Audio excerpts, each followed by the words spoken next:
tonight at 9. He is one of the most outspoken critics of police use of force here in the Valley. But he gets some on-the-job training about use of force tonight. Very interesting stuff. Reverend Jarrett Maupin led protests and marches after Phoenix police shot and killed an unarmed man. Well, tonight he gets a chance to experience the split-second decisions that police have to make when encountering a suspect. And our Troy Hayden was right along with him tonight getting the training as well. This must have been eye-opening. It was a really interesting experience. You know, we've all watched those protests all over the country after police officers are accused of shooting people who aren't armed. But what would happen if one of those protesters felt what it's like to wear a badge and then be put in a life or death situation himself? So I'm going to have you put the holster on right inside your belt loop there. Jarrett Maupin gets his weapon. You might recognize him as a high-profile organizer in the minority community. Just last month, he led marches on Phoenix Police headquarters after an officer shot an unarmed man. We want his badge, we want his gun, we want his job. Today, he accepted an invitation to look at things from the other side, agreeing to go through a force-on-force training session with the Maricopa County Sheriff's Office. 3 scenarios where you have to decide to shoot or not shoot. Scenario 1 is a call about a man casing cars in a parking lot. Maupin approaches the man and starts asking questions. What? Wave your hand in your gun. You're looking for your vehicle. What kind of car do you drive? Wave your hand in your gun. What kind of car do you drive? This is my car, man.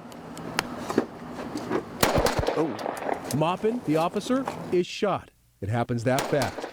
At what time did you think that it was time for you to address the use of force that was given? When he came to the back of the vehicle, and was hiding. You know, I could sense something was wrong. Scenario 2, a call of 2 men fighting. What's going on today, gentlemen? What's wrong with you? What's going on today, gentlemen? What do you want? What's happening here? What's wrong with Back you? up. Huh? What are you doing, man? Hey! Hey, he shouldn't approach me. He shouldn't approach me. He shouldn't approach me. He shouldn't approach me. What happened in there? Yeah. What are you doing? You just shot him? Hey, he rushed me. Tell me why you shot. Well, I've shot because he was within that zone. You know, I felt there was an imminent threat. I didn't necessarily see him armed, but he came clearly to do some harm to the officer, to my person. It's hard to make that call. It shakes you up. Again, an unarmed man was shot.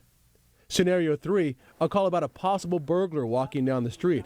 Maupin gets him on the ground. He's not complying. I need you to keep your hands up, sir. For what? Because I need to check that waistband. Well, why? What are you doing, Because I don't know what you have under there. Everybody, look at this guy.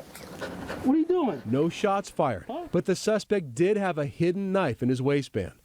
I went through the scenarios too, without seeing what Maupin did. Well, do you have keys, or do you have anything to show me that? Don't worry about No, I need to talk to you. Come on out over here. Well, I'm dead. Maricopa County Sheriffs, get on the ground. Get on the ground. Both of you, get on the ground. Get on the ground. For what? Get back. Get back. Same results for both of us. Things happen very fast out here.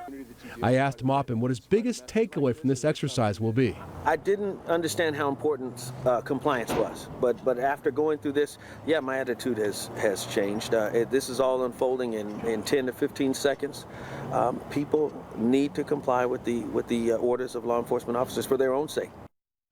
Thanks to the Maricopa County Sheriff's Office for taking us through that today. It was an eye-opener. That's a tremendous admission that Reverend Maupin just made. Right. That you need to comply for your own safety. Right, and he saw it. I mean, he plainly shot a man who was not armed but was coming at him, and he felt, you know, that he was unsafe at that point, that he was coming after him, and he fired. Yeah, and I don't think any officer goes into work thinking, I'm going to shoot and kill somebody today. But No. these interesting, things happen, like the guy coming from behind the SUV, boom, and you're dead. And you are. How 6 shots he got how off. did you feel about those scenarios when you were going through them? Did it change your perspective? Yeah, I've been through one of these before about 4 or 5 years ago, but it just reinforced how fast things happen. And you think at the time, oh, I can think through this and I can figure this all out. No, it's boom, it's just there. Yeah. It's that fast. I have a lot of respect for Maupin for going through that. Yeah, I agree. I do too. And agreeing to go through that and seeing it from the other side as well. Do you think it changes the way he approaches these issues going forward? He says he's going to go out into the community and say what he said at the very end there. You have to comply with what police officers tell you. Let everything sort out at the end,